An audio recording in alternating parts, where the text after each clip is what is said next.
নমস্কার বন্ধুরা, কেমন আছেন আপনারা সবাই? আজকে চলে এসেছে একটা নতুন ভিডিও নিয়ে। আজকে করব বিরিয়ানির চালটা 2 ঘন্টা আগে ভিজিয়ে রেখেছিলাম। আর এখানে হাঁড়িতে জল বসিয়ে দিয়েছি রাইসটা হওয়ার জন্য। হাঁড়ির মধ্যে একটু দিয়ে দিলাম সাদা তেল, নুন, গোটা গরম মশলা। জলটা গরম হোক। এখানে আলুটা নুন হলুদ দিয়ে সেদ্ধ করে নিয়েছি। আলুটা লাল লাল করে ভেজে তুলে নেব। চিকেনটাও ধুয়ে পরিষ্কার করে ধুয়ে জল ঝরাতে দিয়ে দিয়েছি।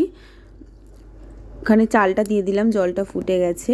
এদিকে চিকেনটাও করে নেব। কড়াইতে তেল দিয়ে পেঁয়াজটা দিয়ে দিলাম, পেঁয়াজটা লাল লাল করে ভেজে নেব।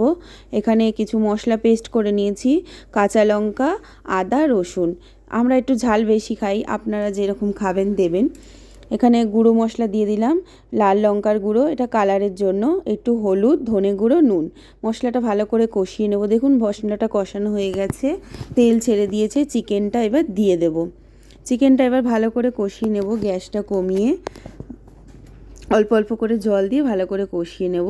চিকেনটা হয়ে গেছে, একটু বিরিয়ানির মশলা দিয়ে চিকেনটা এবার নামিয়ে নেব। দেখুন চিকেনটা হয়ে গেছে, চিকেনটাও নামিয়ে নিলাম। এখানে আলুটা এই যে ভেজে নিয়েছি। এবার বিরিয়ানিটা সাজিয়ে নেব। হাঁড়িতে আগে থাকতে একটু ঘি মাখিয়ে নিয়েছি, দিয়ে দিলাম কিছু আলু, চিকেন, একটু গ্রেভি, একটু বিরিয়ানির মশলা দিয়ে দেবো। আমি দুটো লেয়ারে সাজাবো। কেউ একটাও সাজায়, দুটোও করা যায়, দুবারেও করা যায়। এই যে একটু চিকেন দিয়ে আর আগে রাইস দিয়ে দিলাম। এবারে আবার সবটা চিকেনটা এবার দিয়ে দেবো। পুরো চিকেনটা দিয়ে দেবো, আলুগুলো দিয়ে দেবো বিরিয়ানির মশলা। আর যেই রাইসটা আছে, রাইসটা এবার পুরো দিয়ে দেব।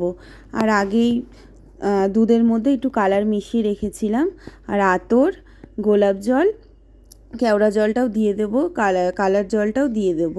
আর পেঁয়াজ বেরেস্তা করে রেখেছিলাম, পেঁয়াজটা উপর দিয়ে ছড়িয়ে দেব। এই দিয়ে দিলাম বিরিয়ানির মশলা। এই যে এবার পেঁয়াজের বেরেস্তাটাও দিয়ে দিলাম।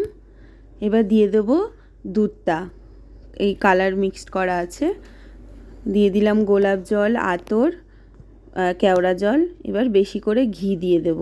ঘি দিয়ে এবার হাঁড়িটা ঢাকা দিয়ে দেবো এবার দমে 1 ঘন্টা পুরো দমে দেব। 1 ঘন্টা দিলে যত দমটা ভালো হয়, যতক্ষণ দম দেওয়া যায় খুব ভালো হয়। দেখুন বিরিয়ানিটা কেমন হয়েছে কমেন্ট করে জানাবেন, একটা লাইক করে দেবেন।